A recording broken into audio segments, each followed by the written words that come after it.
હવે ડેપ્યુટી મામલતદાર ભાન ભૂલ્યા હોય તે પ્રકારની પરિસ્થિતિ સામે આવી છે। વડોદરામાં મોડી રાત્રે ડેપ્યુટી મામલતદારે અકસ્માત સર્જ્યો અને નશાની હાલતમાં કાર હંકારીને ડેપ્યુટી મામલતદારે અકસ્માત સર્જ્યો। ડેપ્યુટી મામલતદાર નરેશ વણકર નશાની હાલતમાં કાર હંકારી રહ્યા હતા તે દરમિયાન અકસ્માત સર્જાયો।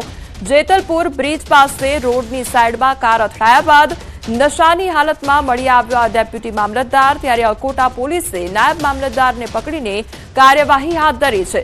તો નાયબ મામલતદાર નશાની હાલતમાં ઝડપાયો હોય તે પ્રકારની પરિસ્થિતિ જોવા મળી છે। સંવાદદાતા હાર્દિક અમારી સાથે જોડાઈ ગયા છે। હાર્દિક, હવે તો જાણે ડેપ્યુટી મામલતદાર પણ ભાન ભૂલ્યા હોય તે પ્રકારની પરિસ્થિતિ જોવા મળી છે। નશામાં ચકચૂર, શું અપડેટ તેને લઈને? બિલકુલ, જો પ્રાથમિક માહિતીની વાત કરીએ તો આજે ડેપ્યુટી મામલતદાર છે નરેશ વણકર તે પાદરામાં ફરજ બજાવતા હોવાની માહિતી જે છે તે મળી રહી છે।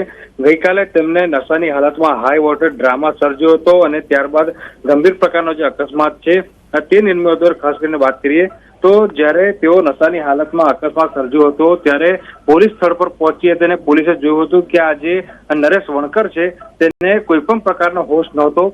પોલીસની સામે તે લથડિયા ખાતો હતો અને તેને ખેંચણ પટ્ટી કરીને એટલે કે ઉચકીને લઈ જવાની ફરજ જે છે તે પડી હતી।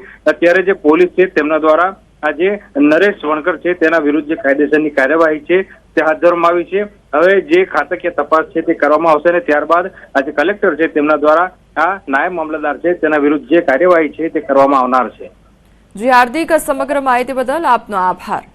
તો વડોદરાનો આ સમગ્ર મામલો સામે આવ્યો છે જ્યાં નશામાં ચકચૂર ડેપ્યુટી મામલતદાર જોવા મળ્યો છે। કાશ્મીરના બોકારો જિલ્લામાં વર્ષોથી એક અનોખી પરંપરા ચાલી રહી છે જેમાં તીર કમાનથી કેળાના ઝાડને પ્રથમ વખત નિશાન બનાવનારને 20 ડેસિમલનું ખેતર એક વર્ષ માટે આપવામાં આવે છે। મકર સંક્રાંતિ નિમિત્તે કસમાર બ્લોકના મંજુરા ગામમાં બેઝા બિંધા નામની અનોખી તીરંદાજી સ્પર્ધા યોજાઈ હતી અને આ દાયકાઓ જૂની પરંપરા બેઝા બિંધા તરીકે ઓળખાય છે અને આ અંતર્ગત વિજેતાને એક વર્ષ માટે ફાર્મ ભેટમાં આપવામાં આવે છે। આ વખતે લક્ષ્મણ તુરી તેના વિજેતા બન્યા પછી પરંપરા મુજબ તેને ખભા પર લઈ આખા ગામની આસપાસ લઈ જવામાં આવ્યા। આ સ્પર્ધામાં ડઝનબંધ સ્પર્ધકોએ ભારે ઉત્સાહ સાથે ભાગ લીધો હતો। આ દરમિયાન મોટી સંખ્યામાં ગ્રામજનો ઉપસ્થિત રહ્યા હતા। ઉલ્લેખનીય છે કે આ અનોખી પરંપરાની શરૂઆત લગભગ 100 વર્ષ પહેલા કરવામાં આવી હતી। આ સ્પર્ધાના ભાગરૂપે ટાર્ગેટ શૂટિંગ માટે મેદાનની વચ્ચે કેળાનો પોલ ઊભો કરવામાં આવ્યો હતો અને સહભાગીઓએ તેને નિશાન बनाव्यो। आनंद ही लग रहा है बहुत। पहली बार मैं आया था और दूसरा सेकंड राउंड में ही मेरा तीर लग गया। बहुत ही खुशी लग रहा है। ये खेल हम लोगों का मंजूरा गांव का जो है ये सदियों से परंपरा चली आ रही है। हमारे गांव के सभी जाति धर्म सभी के लोग आज ही के दिन से यात्रा का शुरुआत करते हैं एक वर्ष के लिए।